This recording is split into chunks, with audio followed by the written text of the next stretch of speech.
कहानी ऐसी जो आपके मन में कई सवाल खड़े कर देगी। एक साहूकार जो अपने वचन का पालन करते हुए खुद को समाज और नैतिकता के कटघरे में खड़ा पाता है।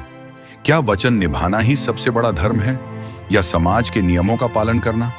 इस कहानी में छुपा है एक ऐसा रहस्य जो आपकी सोच बदल देगा। क्या सैम ने वचन पालन के नाम पर सही किया? क्या उसकी नैतिकता ने उसे कमजोर बनाया या यह समाज के नियमों के खिलाफ बगावत थी? जानिए इस कहानी में, जहां हर कदम पर आपको एक नया मोड़ मिलेगा। सैम एक दयालु और समर्पित व्यापारी था। वह अपने व्यापार के सिलसिले में दूर दूर तक यात्राएं करता था।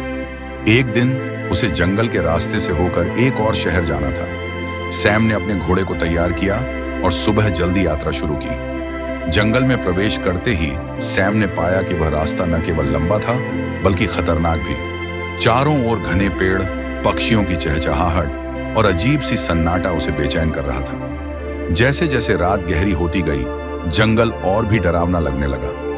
रात के दूसरे पहर में सैम ने रास्ते के किनारे कुछ हलचल महसूस की। जब उसने करीब जाकर देखा तो वहां एक युवती बेहोश पड़ी थी। उसके कपड़े फटे हुए थे और शरीर पर चोटों के निशान थे। सैम तुरंत समझ गया कि उसे लुटेरों ने चोट पहुंचाई है। युवती धीरे धीरे होश में आई। सैम ने उससे पूछा, तुम्हारे साथ क्या हुआ? युवती ने डरी हुई आवाज में कहा, मुझे लुटेरों ने मारा और यहां फेंक दिया।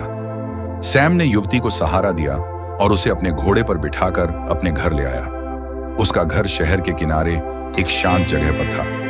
घर पहुंचकर सैम ने युवती के घाव धोए और उसे आराम करने के लिए एक नरम बिस्तर पर लेटाया। उसने युवती को खाना दिया और कहा, यहां तुम सुरक्षित हो, अब आराम करो। युवती ने पहली बार सुकून महसूस किया और कहा, आप मेरे लिए देवदूत की तरह आए हैं। कुछ दिनों बाद जब युवती ठीक होने लगी, उसने सैम को अपने बारे में बताया। उसने कहा, मैं राजा की बेटी हूं। लुटेरों ने मेरा अपहरण किया था। आप ना होते तो मैं मर जाती। सैम ने गंभीरता से कहा, अब तुम मेरी बेटी जैसी हो। मैं तुम्हारा विवाह अपने पुत्र से करवाऊंगा और तुम्हारी रक्षा करूंगा। यह मेरा वचन है। युवती की आंखों में आंसू थे। उसने सैम के वचन को विनम्रता से स्वीकार किया। एक दिन राजा के सिपाही सैम के घर आए और उसे राजमहल बुलाया। जब सैम राजा के सामने पहुंचा तो राजा ने कहा, तुम्हारा नाम सुनकर गर्व होता है। तुमने मेरी बेटी की जान बचाई।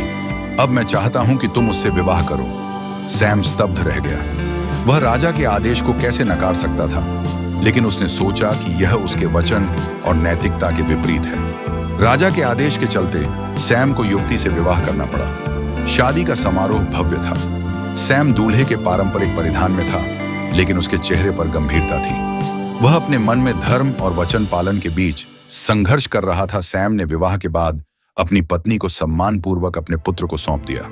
उसने अपने पुत्र से कहा, यह विवाह तुम्हारा अधिकार था। मैंने केवल वचन निभाया है। अब यह तुम्हारी जिम्मेदारी है कि तुम इसका पालन करो।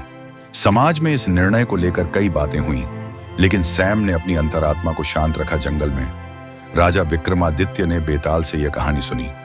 बेताल ने पूछा, क्या सैम का निर्णय उचित था? राजा विक्रमादित्य ने उत्तर दिया, सैम ने वचन पालन का धर्म निभाया, लेकिन नैतिकता और समाज के दृष्टिकोण से उसे विवाह नहीं करना चाहिए था। उसे केवल युवती की रक्षा करनी चाहिए थी। बेताल ने मुस्कुराते हुए कहा, तुमने सत्य और न्याय का मार्ग चुना, लेकिन मेरी कहानियां यहीं समाप्त नहीं होती। यह कहकर वह फिर से पेड़ पर लटक गया।